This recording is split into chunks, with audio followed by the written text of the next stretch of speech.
1907, and it was written by William Hope Hodgson. Let's begin. It was a dark, starless night. We were becalmed in the northern Pacific.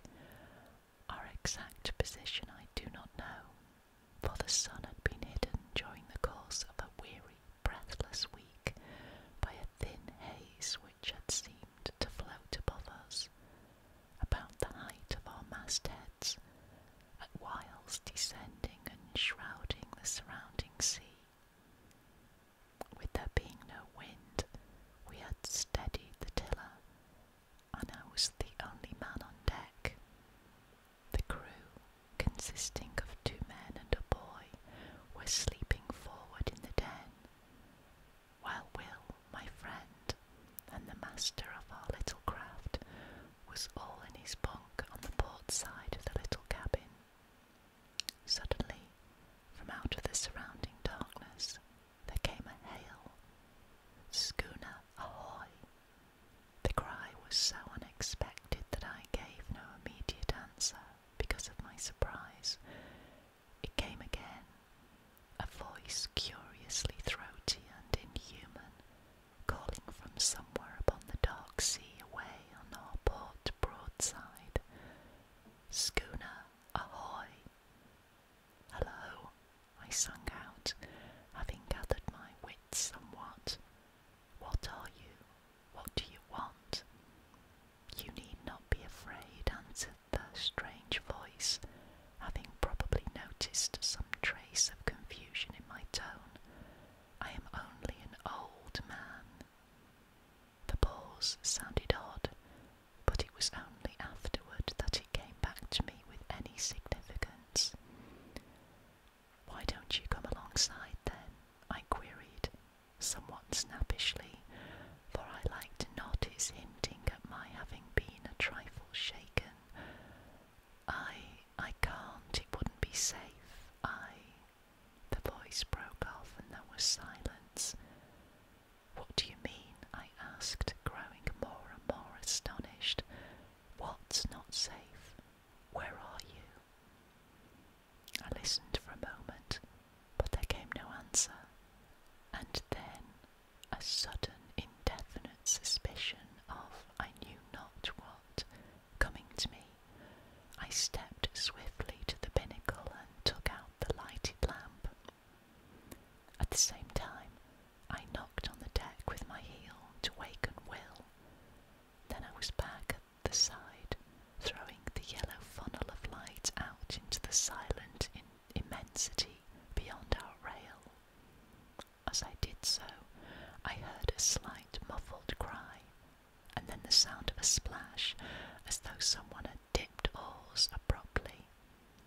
Yet I cannot say with certainty that I saw anything, save, it seemed to me, that, with the first flash of the light, there had been something upon the waters, where now there was nothing.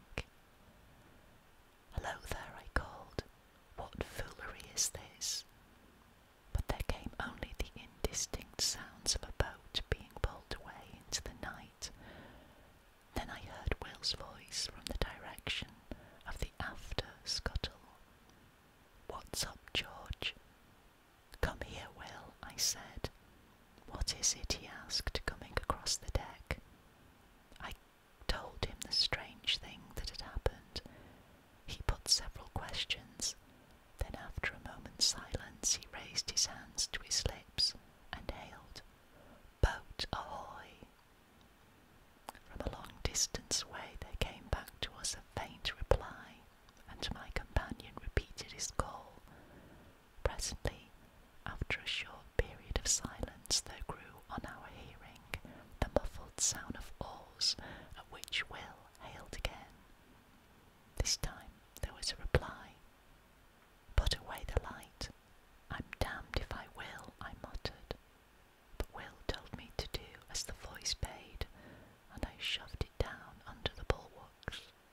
"Come nearer," he said, and the oar strokes continued.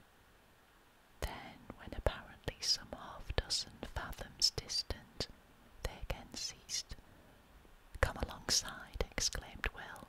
There's nothing to be frightened of aboard here. Promise that you will not show the light.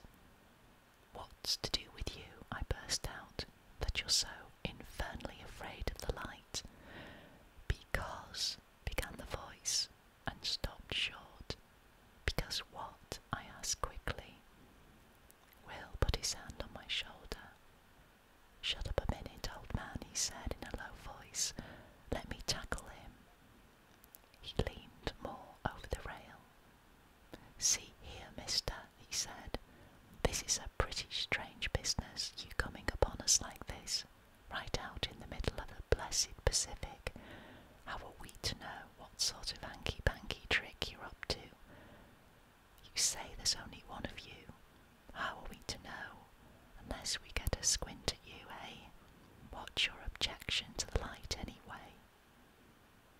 As he finished, I heard the noise of the oars again, and then the voice came, but now from a greater distance, and sounding extremely hopeless and pathetic.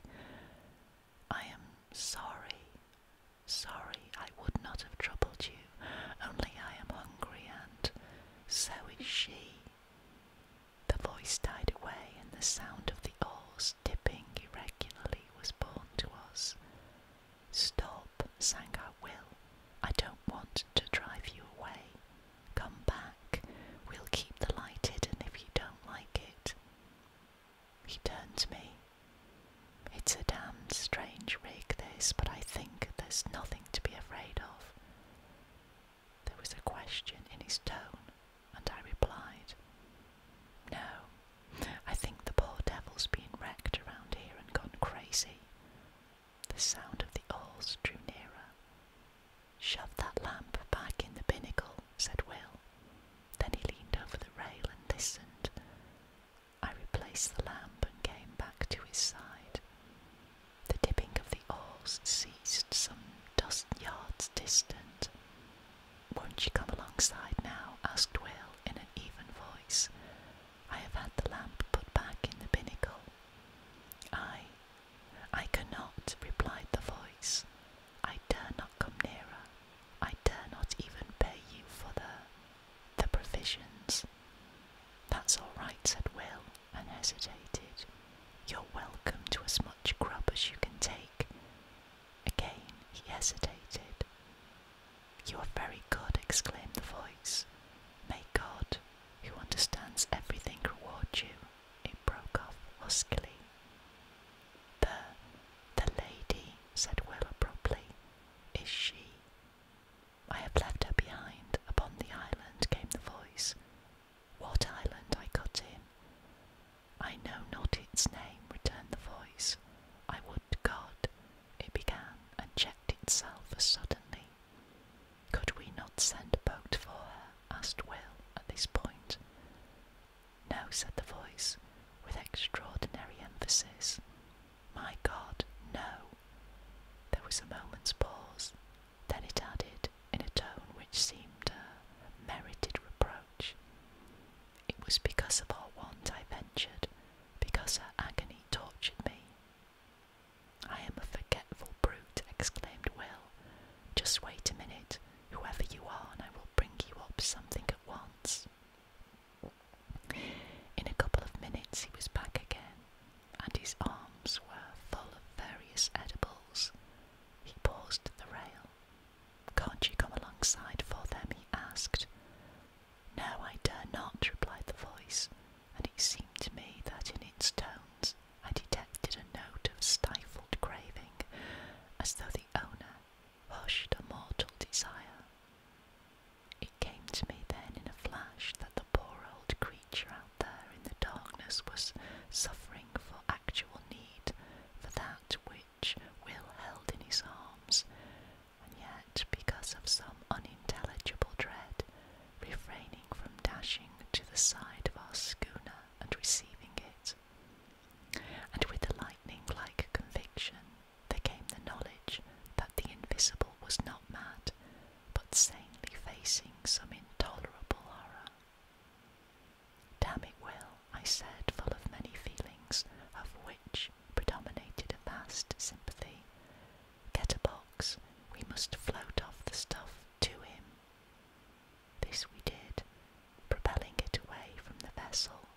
out into the darkness by means of a boat hook. In a minute, a slight cry from the invisible came to us, and we knew that he had secured the box. A little later he called out a farewell to us, and so heartful a blessing that I am sure we were the better for it. Then, without more ado, we heard the ply of oars across the darkness. Pretty soon off, remarked Will, with perhaps just a little sense of injury. Wait, I replied. I think somehow he'll come back. He must have been badly needing that food. And the lady, said Will. For a moment he was silent, then he continued. It is the strangest thing ever I've stumbled across since I've been fishing. Yes, I said, and fell to pondering. And so the time slipped away. An hour, another, and still Will stayed with me, for the strange adventure had knocked all desire for sleep out of him. The third hour was 3 parts through when we heard again the sound of oars across the silent ocean. Listen, said Will, a low note of excitement in his voice. He's coming, just as I thought, I muttered. The dipping of the oars grew nearer, and I noted that the strokes were firmer and longer. The food had been needed. They came to a stop a little distance off the broadside, and the strange voice came again to us through the darkness. Schooner, ahoy! That you? Asked Will. Yes, replied the voice. I left you suddenly, but there was great need. The lady? Questioned Will. The lady is grateful now on earth. She will be more grateful soon, in heaven. Will began to make some reply in a puzzled voice, but became confused and broke off short. I said nothing. I was wondering at the curious pauses, and apart from my wonder, I was full of a great sympathy. The voice continued. We, she and I, have talked, and we shared the result of God's tenderness and yours. Will interposed, but without coherence. I beg of you not to belittle your deed of Christian charity this night, said the voice. Be sure that it has not escaped his notice. It stopped, and there was a full minute's silence. Then it came again. We have spoken together upon that which has befallen us. We had thought to go out without telling anyone of the terror which has come into our lives. She is with me in believing that tonight's happenings are under a special ruling, and that it is God's wish that we should tell to you all that we have suffered since. Since? Yes, said Will softly.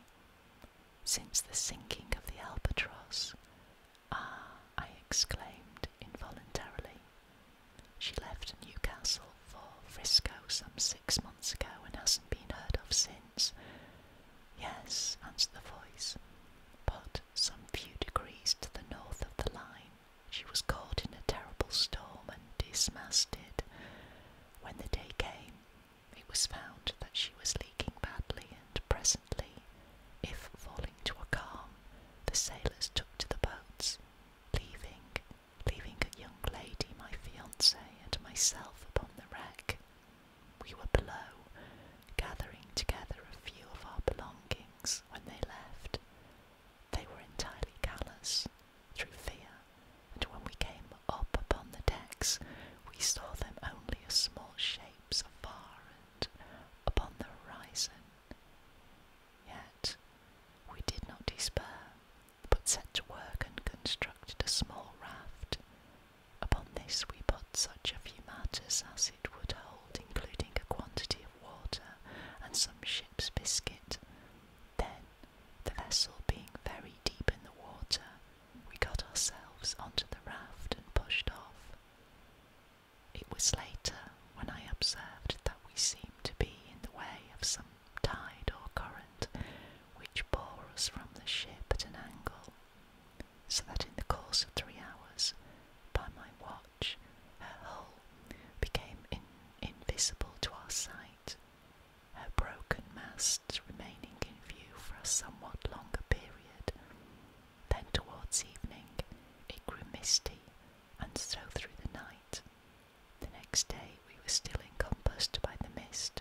I seized it and began to climb, yet I had much ado to make my way up, because of a kind of grey, lichenous fungus that had seized upon the rope, and which blotched the side of the ship vividly. I reached the rail and clambered over it onto the deck. Here I saw that the decks were covered in great patches with grey masses, some of them rising into nodules several feet in height, but at the time I thought less of this matter than of the possibility of there being people aboard the ship. I shouted, but none answered. Then I went to the door below the poop deck. I opened it and peered in. There was a great smell of staleness, so that I knew in a moment that nothing living was within, and with the knowledge I shut the door quickly, for I felt suddenly lonely. I went back to the side where I had scrambled up. My sweetheart was still sitting quietly upon the raft. Seeing me look down, she called up to know whether there were any aboard of the ship. I replied that the vessel had the appearance of having been long deserted, but that if she would wait a little, I would see whether there was anything in the shape of a ladder by which she could ascend to the deck. Then we would make a search through the vessel together. A little later, on the opposite side of the decks, I found a rope-side ladder. This I carried across, and a minute afterwards she was beside me. Together we explored the cabins and apartments in the after part of the ship, but nowhere was there any sign of life. Here and there, within the cabins themselves, we came across odd patches of the strange fungus, but this, as my sweetheart said, could be cleansed away. In the end, having assured ourselves that the after portion of the vessel was empty, we picked our ways to the bows, between the ugly grey nodules of that strange growth, and here we made a further search, which told us that there was indeed none aboard but ourselves. This being now beyond any doubt, we returned to the stern of the ship and proceeded to make ourselves as comfortable as possible. Together we cleared out and cleaned 2 of the cabins, and after that I made an examination whether there was anything eatable in the ship.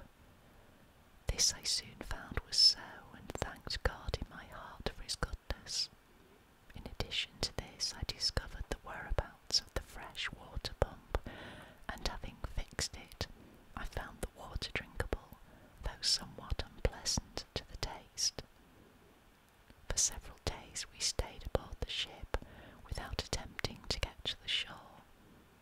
We were busily engaged in making the place habitable, yet even thus early we became aware that our lot was even less to be desired than might have been imagined, for though, as a first step, we scraped away the odd patches of growth that studded the floors and walls of the cabins and saloon, yet they returned almost to their original size within the space of 24 hours, which not only discouraged us but gave us a feeling of vague unease.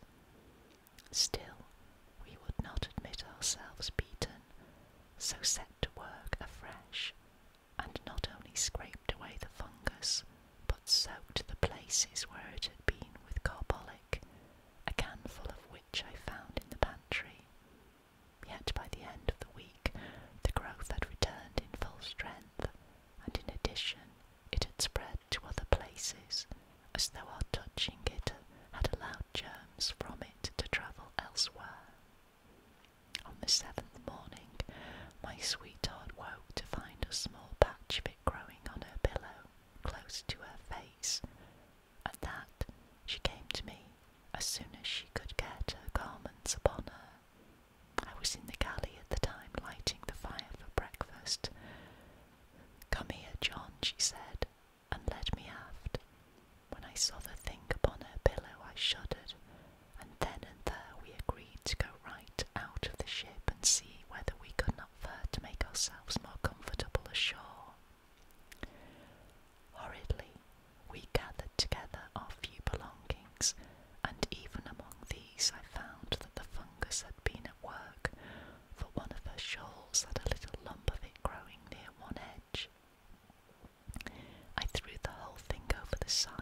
was still alongside, but it was too clumsy to guide, and I lowered down a small boat that hung across the stern, and in this we made our way to the shore. Yet, as we drew near to it, I became gradually aware that here the vile fungus which had driven us from the ship was growing riot.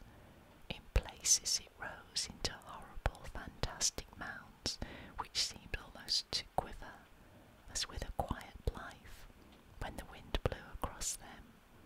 Here and there it took on the forms of vast fingers, and in others it just spread out flat and smooth and treacherous. Odd places it appeared as grotesque as stunted trees, seeming extraordinarily kinked and gnarled, the whole quaking violently at times. At first it seemed to us that there was no single portion of the surrounding shore which was not hidden beneath the masses of the hideous lichen. Yet in this I found we were mistaken, for somewhat later, coasting along the shore at a little distance, we descried a smooth white patch of what appeared to be fine sand, and there we landed. It was not sand. What it was I do not know. All that I have observed is that upon it the fungus would not grow, while everywhere else, save where the sand-like earth wanders oddly, pathwise, amid the grey desolation of the lichen, there is nothing but that loathsome greyness.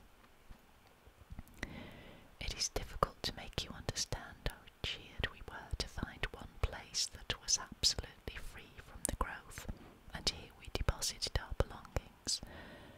Then we went back to the ship for such things as it seemed to us we should need. Among other matters, I managed to bring ashore with me one of the ship's sails, with which I constructed 2 small tents, which, though exceedingly rough-shaped, served the purpose for which they were intended. In these we lived and stored our various necessities, and thus, for a matter of some 4 weeks, all went smoothly, and without particular unhappiness. Indeed, I may say with much happiness, for we were together. It was on the thumb of her right hand that the growth first showed. It was only a small circular spot, much like a little grey mole. My God, how the fear leapt to my heart when she showed me the place. We cleansed it between us, washing it with carbolic and water. In the morning of the following day she showed her hand to me again. The grey, warty thing had returned. For a little while we looked at one another in silence. Then, still wordless, we started again to remove it. In the midst of the operation, she spoke suddenly. "What's that on the side of your face, dear?" Her voice was sharp with anxiety. I put my hand up to feel. There, under the herb at your ear, a little to the front a bit. My finger rested upon the place, and then I knew. "Let us get your thumb done first," I said, and she submitted only because she was afraid to touch me until it was cleansed. I finished washing and disinfecting her thumb, and then she turned to my face. After it was finished, we sat together and talked a while of many things, for there had come into our lives sudden, very terrible thoughts. We were, all at once, afraid of something worse than death. We spoke of loading the boat with provisions and water and making our way out onto the sea, yet we were helpless, for many causes, and the growth had attacked us already. We decided to stay. God would do with us what was his will. We would wait. A month, 2 months, 3 months passed, and the places grew somewhat, and there had come others. Yet we fought so strenuously with the fear that its headway was but slow, comparatively speaking. Occasionally we ventured off to the ship with such stores as we needed.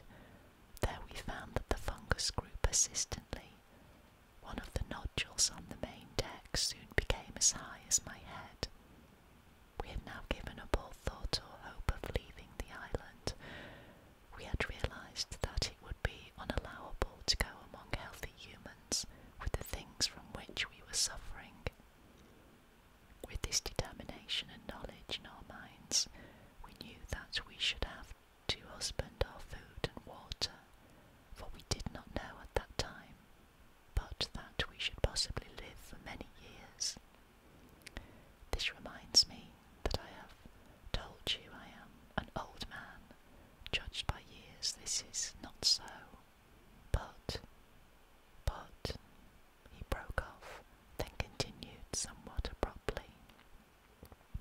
As I was saying, we knew that we should have to use care in the matter of food, but we had no idea then how little food there was left of which to take care. It was a week later that I made the discovery that all the other bread tanks, which I had supposed full, were empty, and that, beyond odd tins of vegetables and meat and some other matters, we had nothing on which to depend but the bread in the tank which I had already opened. After learning this, I bestirred myself to do what I could, and set to work at fishing in the lagoon, but with no success. At this I was somewhat inclined to feel desperate until the thought came to me to try outside the lagoon, in the open sea. Here, at times, I caught odd fish, but so infrequently that they proved of but little help in keeping us from the hunger which threatened.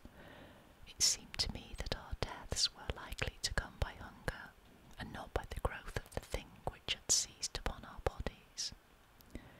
We were in this state of mind when the 4th month wore out. Then I made a very horrible discovery. One morning, a little before midday, I came off from the ship with a portion of the biscuits which were left. In the mouth of her tent I saw my sweetheart sitting, eating something. "What is it, my dear?" I called out as I leapt ashore.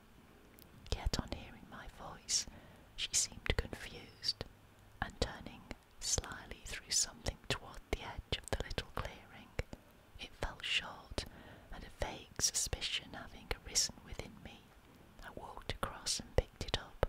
It was a piece of the grey fungus. As I went to her with it in my hand, she turned deadly pale, then a rose red. I felt strangely dazed and frightened. My dear, I said, and could say no more.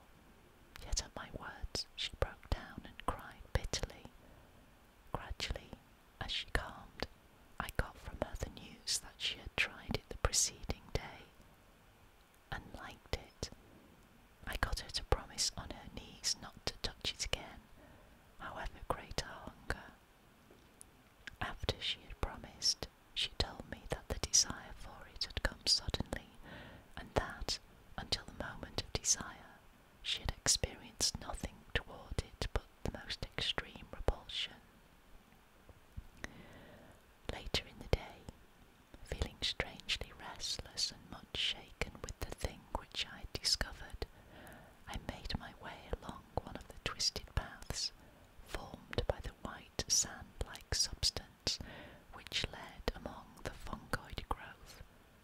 I had once before ventured along there, but not to any great distance.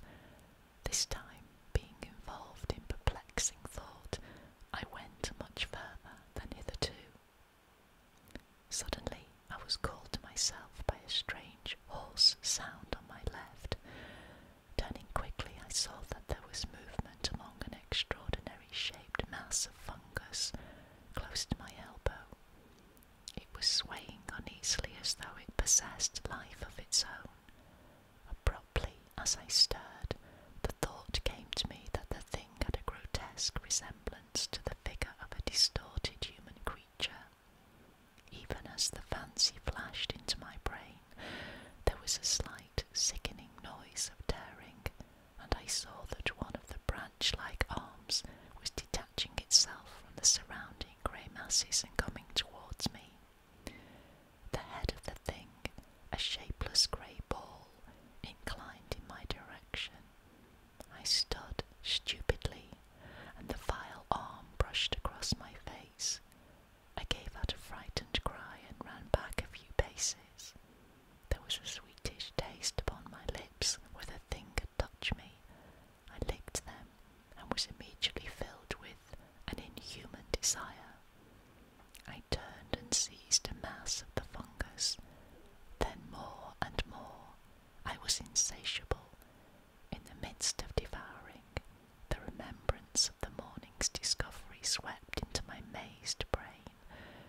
was sent by God. I dashed the fragment I held to the ground. Then, utterly wretched and feeling a dreadful guiltiness, I made my way back to the little encampment. I think she knew by some marvellous intuition which love must have given, so soon as she set eyes on me. Her quiet sympathy made it easier for me, and I told her of my sudden weakness, yet omitted to mention the extraordinary thing that had gone before. I desired to spare her all unnecessary terror. But for myself, I had added an intolerable knowledge to breed an incessant terror in my brain, for I doubted not but that I had seen the end of one of these men who had come to the island in the ship in the lagoon, and in that monstrous ending I had seen our own. Thereafter we kept from the abominable food, for the desire for it had entered into our blood. Yet our drear punishment was upon us, for day by day, with monstrous rapidity, the fungoid growth took hold of our poor bodies. Nothing we could do would check it materially, and so, we who had been human became, well, it matters less each day, only we had been man and maid, and day by day the fight is more dreadful, to withstand the hunger, lust for the terrible lichen. A week ago we ate the last of the biscuit, and since that time I have caught 3 fish. I was out here fishing tonight when your schooner drifted upon me out of the mist. I hailed you. You know the rest, and may God, out of his great heart, bless you for your goodness to a couple of poor outcast souls. There was the dip of an oar, another, then the voice came again, and for the last time, sounding through the slight surrounding mist, ghostly and mournful, God bless you. Goodbye. Goodbye, we shouted together hoarsely, our hearts full of many emotions. I glanced about me. I became aware that the dawn was upon us. The sun flung a stray beam across the hidden sea, pierced the mist dully, and lit up the receding boat with a gloomy fire. Indistinctly, I saw something nodding between the oars. I thought of a sponge, a great grey nodding sponge. The oars continued to ply. They were grey, as was the boat, and my eyes searched a moment vainly for the conjunction of hand and oar. My gaze flashed back to the head. It nodded forward as the oars went backward for the stroke. Then the oars were dipped. The boat shot out of the patch of light, and the thing went nodding into the mist.